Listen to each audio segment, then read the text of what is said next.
Rated M for mature. Hello and welcome to a special video podcast of the Bethesda podcast. This month marks the 20th anniversary of id Software's seminal first-person shooter, Wolfenstein 3D. To commemorate the occasion, we've released a browser version of the game at wolfenstein.bethsoft.com. You can also get it on the official Wolfenstein Facebook page. And I'm Nick Brecken. We caught up with id Software's John Carmack, who was there from the beginning as Wolfenstein 3D's lead programmer. John was not only more than eager to share his memories of Wolfenstein, but also sat down to play the original DOS version of the game and provide a special commentary track. So we hope you enjoy. You know, I actually had a great time just a couple years ago dragging Wolfenstein out for the iOS version, where I hadn't really looked at it for over a decade probably prior to that. And, the core essence of what's in a first-person shooter, of navigating around the environment, picking stuff up, and shooting at your enemies, really was there from the very beginning. And obviously, it's amazing how far we've come. You could look at the old 320 by 200 graphics in 256 color VGA and compare it with today's games. But, the core essence of taking an experience that used to just be done in top-down. We were all familiar at the time with top-down shooters like Gauntlet and things where you would run around and shoot at the enemies there, and taking really very similar gameplay and projecting it into the 3D environment with perspective. And the fact that that changed the way you perceived and experienced the game so much was the real triumph of what we did then. The evolution of our first-person experience started with a game called Hover Tank, which was like Catacombs 3D and Wolfenstein, a 3 degree of freedom game where you could move around in X, Y, and rotate, but it had flat shaded walls, so they were just like red and green blocks on there, but it did have the scaled bitmaps for the enemies. Then we went to Catacombs 3D, which had the texture mapped walls as well as the scaled enemies, but it was really the absolute minimal case for that, where there was nothing but a world full of blocks. There were some blocks that you could make disappear to kind of simulate doors. The enemies always faced you, and it was pretty much just the mob of enemies. They would just target down on your position and home in on you. It was still pretty neat, but with Wolfenstein, we wanted to add several more key things to it. We added the doors as an element which moved a little bit away from the blocks where they were pushed in halfway through there. We added enemies that could be seen from different angles. They weren't really 3D, but they had 8 different rotations, some of which were mirror flips, which also allowed us to have enemies that would walk around through the world. And in fact, that's something that we sort of lost a bit when we moved to Doom, where in Wolfenstein we've got all these guys moving around on paths, and you get more of an opportunity to sneak up behind people and to kind of know that you dodged an encounter by seeing them walk right past you without quite noticing you. And that had several pretty neat aspects to it. So we knew that we wanted to do some of these types of gameplay enhancements, more weapons, and more things to pick up and all the obvious stuff. But after we had done Catacombs, we thought that the first thing that we were going to do the game called It's Green and Pissed. It was just going to be an aliens game with most of the enhancements that we wanted to do in Wolfenstein, and it was only later that we kind of latched onto the idea of taking this favored old Apple II game theme, the Wolfenstein, Return to Castle Wolfenstein theme. And it was a wonderful thing a year or two later when we got to see Silas Warner, the original author of the Apple II Castle Wolfenstein game, at one of the Apple II Kansas Fests that Romero and Tom and I went to, and have him kind of give us his blessing for approval of the game that we did there. That was really great.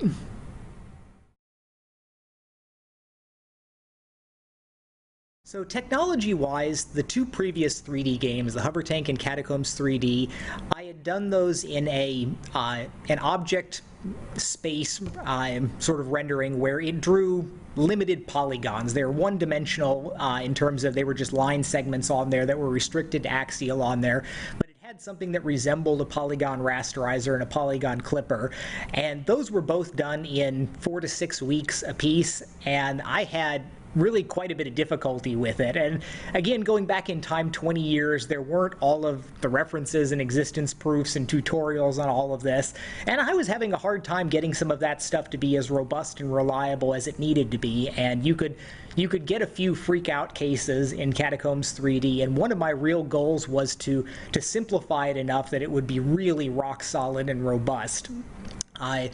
And the fact that it came out to also be a speed up was more comment on the poor quality of my previous implementation, because when Wolfenstein needed to gain some speed on much poorer platforms like the Super Nintendo, I went back to more of a rasterization approach with BSP trees rather than raycasting on there. But Wolfenstein did wind up being both more efficient and more robust than my previous implementations. But this was, this was all Wild West for me back then. I was figuring it all out as I went along, and there weren't a lot of things to kind of look at as examples. I seem to remember that we had the first one running in about 3 months. We followed it up with Spear of Destiny on there before moving on to Doom, but it was a very short amount of time.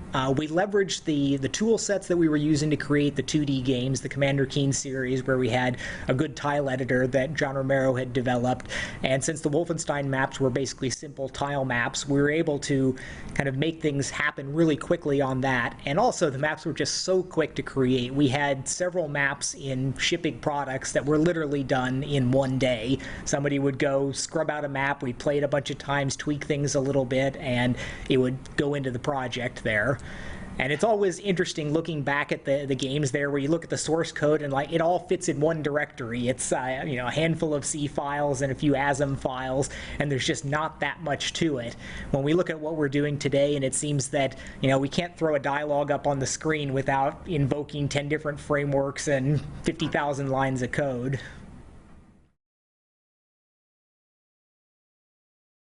So the thing that stands out a lot was the first, and it influenced a lot of what id Software did afterwards, was the first sense of people kind of tweaking with the projects there. You had people figuring out how to unpack the levels, and that wasn't straightforward because we were trying to fit on floppy disks at this time, so I had to develop all of this compression technology. And of course, the funny thing is, in hindsight, I had sort of independently reinvented LZSS and Huffman coding in different cases in very ad hoc ways. And people figured all of these out, extracted everything, and started making character editors and and level editors. And neither of those were designed to be done, and they weren't straightforward. The characters were in this column-packed format that that made it more efficient to draw without transparency tests, but made it really difficult to figure out what these original pictures looked like. So people started doing these really neat things with it, and once we just recognized that there was a large body of people that wanted to do this, that influenced a lot of our future decisions in Doom and Quake about making it actually easy and straightforward and encouraging people to undertake those things. And I have clear recollections to this day, and especially at that time, about thinking back when I was getting into gaming when I was a teenager, about how I wish that I could have that kind of access to the inside and guts of the games that I played. I can remember breaking out the Apple II sector editors to give myself lots of gold in Ultima 3 and that type of stuff, and and wishing that I had the ability to look at the source code for those old titles, and being able to make that type of thing come true as we were able to later release the full source code as well as the modding tools for the games has been something that I'm really proud of in my career.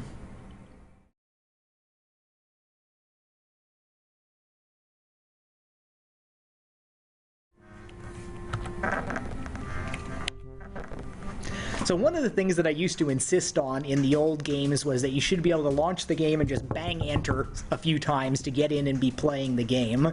And that's something that I think it's a little bit of a shame nowadays that we have to go through so many logo crawls, and of course we're trying to preload things and do effective stuff in that time, but I was always about getting into the games as quickly as possible, being able to go in and see what the game's about and have fun really quickly. So another thing, in the early days when we were more looking at the Return to Castle Wolfenstein Apple II game, which was much more of a stealth game, we had the ability, like you did in the original, to drag bodies around so the guards wouldn't see them. So I can still look at that body and clearly remember the time when you could go over, hit a key, and drag it with you to some out-of-the-way place. But as we got on, we found out that the game was just much, much more fun to be guns blazing than to be sneaking around. And that's really a lesson that gets relearned continuously as the industry's evolved. One of the things that was always a little bit annoying in the original game was how slidey everything was around the doors, and in some other versions later on, it would actually pocket in there so that you could find your way a little bit easier.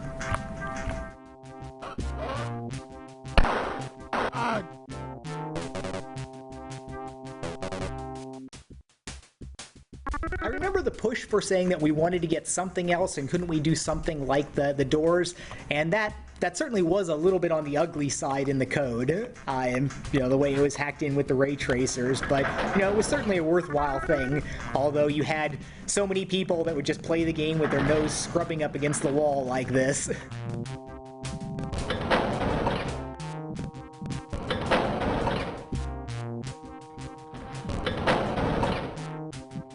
So it is interesting. I have lots of memories of the later versions of the games, where, especially in this room, when I did the Atari Jaguar version, I remember finding that in this room, looking at about this way, I could actually go 60 frames per second, which was, unseen before in 3D gaming, and it was so cool, but of course I couldn't hold it for the rest of the game, and I had to lock it down at 30 frames per second, but that's still one thing that I clearly remember about that part of that room, just feeling that silky smooth 60 hertz gameplay, while on the PC we were still struggling along like this is in the teens for the most part.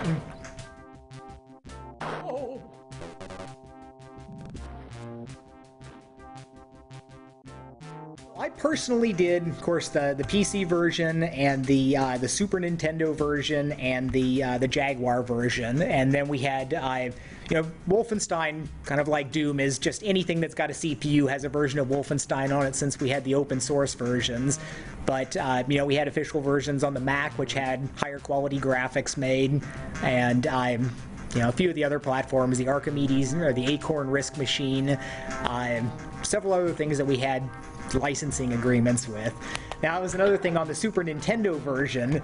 Of course, you can't shoot dogs in a Nintendo game, at least back then, so the dogs had to be changed to evil, German rats, to go along with the fact that the blood had to be changed to green because, you can't actually shoot people, so they had to be some kind of aliens wearing human uniforms or something.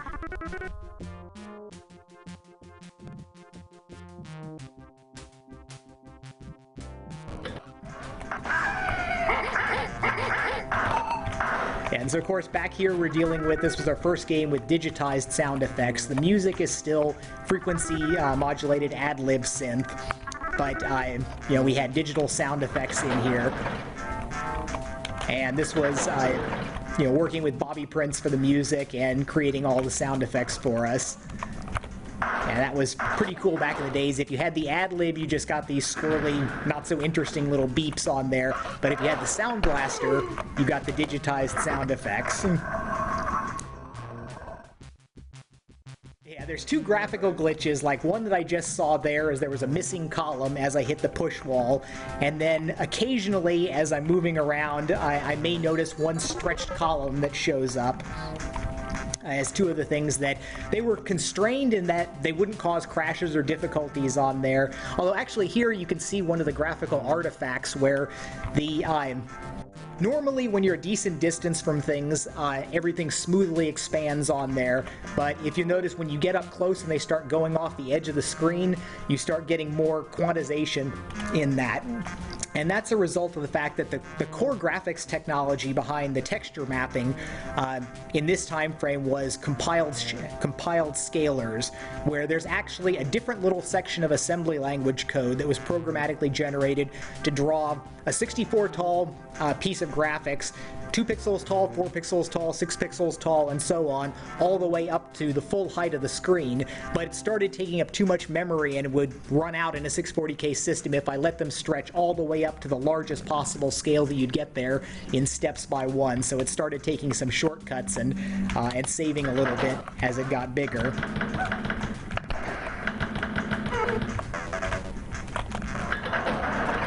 Another interesting thing in the time frame of Wolfenstein was we were still very strongly influenced by arcade games and the arcade tradition, and all of our previous games with Commander Keen and the games we had done at Softdisk, they still had the concept of lives, as if you're putting quarters in. You get 3 tries and then you have to put another quarter in, and it was only with Doom where we made the real realization obvious in retrospect that you're not at an arcade, you just want to play the game to have fun, and we finally gave away the concept of lives.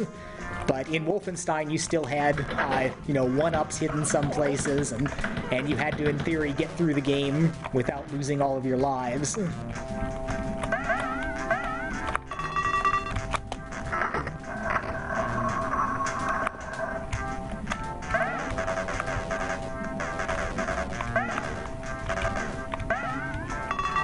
And there were still the rewarding times in the game of the secret rooms with the acres of bonus items that you get to run over.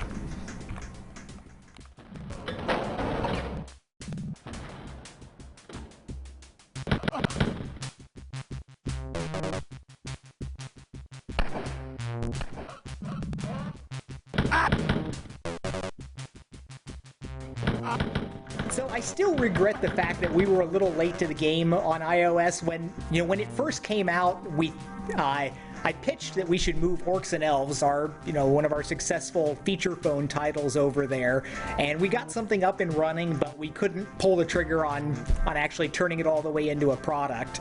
And it was only so it was over a year after the iPhone came out when I finally got down and said that I wanted to go and actually try out the first-person shooter stuff on there. And I think it was less than a month that it wound up taking me. A lot of that was learning the ins and outs of iOS. Cass Everett had helped me kind of get a framework up and going there. And then it was interesting to figure out what base I wanted to work with, where the original Wolfenstein 3D was 16-bit code and it had a lot of x86 assembly language. It didn't have C kind of fallback paths for any of that. This was before we had discovered cross-platform development and all of those, the benefits of doing things that way. So it would have been a chore to go rewrite it, although again, it's not that much code. I could have gone in and, literally gone over every line of the code in not too terribly long. But this was open source and the internet to the rescue, where after I had released the original Wolfenstein source code, a number of people had gone and done additional work on top of it, and somebody had made a nice 32-bit clean version of the game that was portable, used OpenGL for graphics, and it made the task of getting it onto iOS a lot easier, although interestingly he had introduced a couple new bugs to the game that weren't there in the original one, that when I was debugging things I would see some enemy behavior, enemies shooting through the world that turned out to be a bug in the conversion from 16-bit to 32-bit. Right. It was that was a fun project, and then after that, doing Doom Classic was also a whole lot of fun. Going back and doing the things that many years ago. I mean, I remember how challenging it all was way back then. And of course, in retrospect, with 20 years of experience going through different things, you know how you should do things, or how you should have done it back in the past.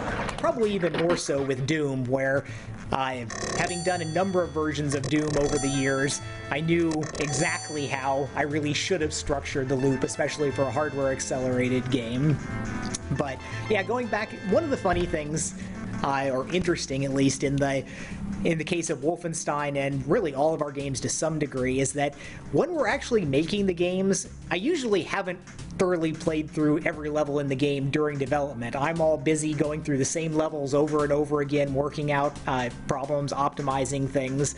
And I can remember during the Jaguar Wolfenstein development, when I was all happy with it running at a nice 30 frames per second, good performance, and I was just saying, wow, this is really lots of fun. And Romero gave me the kind of snarky comment about, yeah, it was lots of fun in the PC version too, you just didn't play that one that much. And I see that even on some of the later games where even on some things that I'm working on now, when we go back and look at previous games, I'll notice things that that have been there forever, but I just never picked up on them the first time through.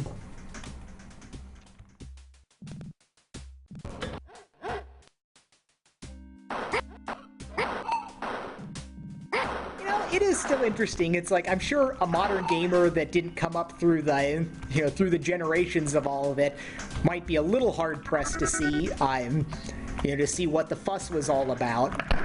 But especially if you took one of the versions that was running at a high frame rate and had and had good responsiveness responsive controls on there, you could still get the same basic vibe. And again, I think that the Jaguar version was probably my favorite because you had shoulder buttons to be able to move around on, so you get the strafing action more easily in there. It ran at a consistent frame rate. Things were a little bit crisper in some ways.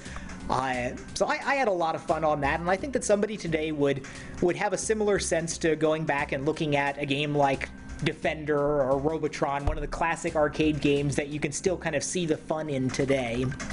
But it's also clear, obviously, it's hard to find examples of anything else where you have progressed as much as we have in here when we look at the delta from Wolfenstein to Rage and you put them side by side.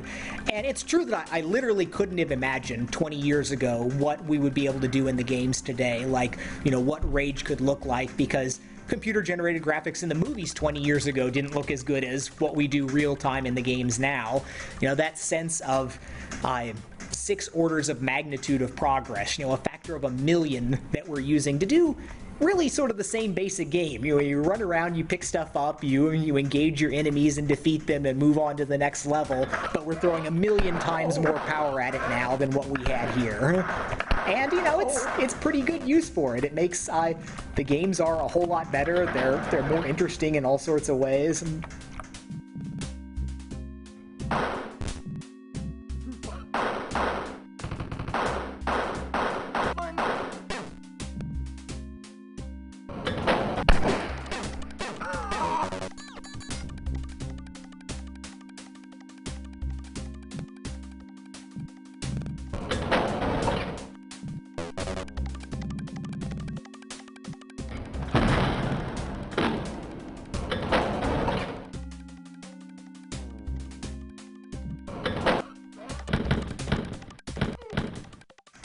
One of probably the gameplay thing that I most remember in Wolfenstein as a positive sense is when you wind up going through a door and there's an SS right on the other side with the machine gun, and you're pumping the machine gun shots into them, and they're doing the side-to-side twitch back and forth, as that's my quintessential Wolfenstein moment.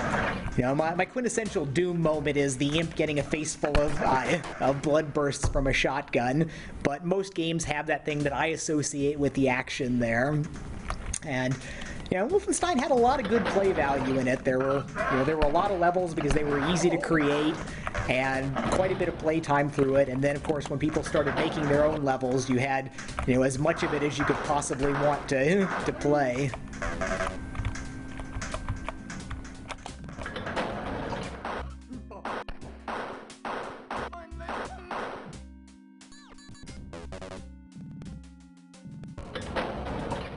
It's been a long road on a technical side, certainly the results, but also what we wind up doing to go through and make it. And it's interesting to go back and see how much we were able to accomplish with so little, because in many cases there's so much waste that's endemic in development, both in how you spend your time, how you spend your resources, for what you get out of it. And when we look back at what we were able to do in a small number of months with a single directory full of code files, and how much enjoyment we were able to give people out of it, it's a little bit of a cautionary tale about just how everything seems to take a schedule of meetings and a plan and a framework of objects, and sometimes you wind up just spending a whole lot of work for things that could probably have been done in a simpler fashion and wind up achieving similar goals. And I think that any big company doing AAA development now on a multi-year cycle, there is something that they've lost by not having the mad dash to get something done in a small number of months, to be able to find the real value and get it into a space where it can be tested and improved upon. It's a conscious trade. The magnificent, majestic things that we do today just aren't possible to hack together, but the fun core elements of things aren't the ones that take a man-century of effort like so many of the big things do. And I think it's good to be reminded every now and then of that the essence isn't necessarily in what you throw the man centuries and the huge human waves of things at.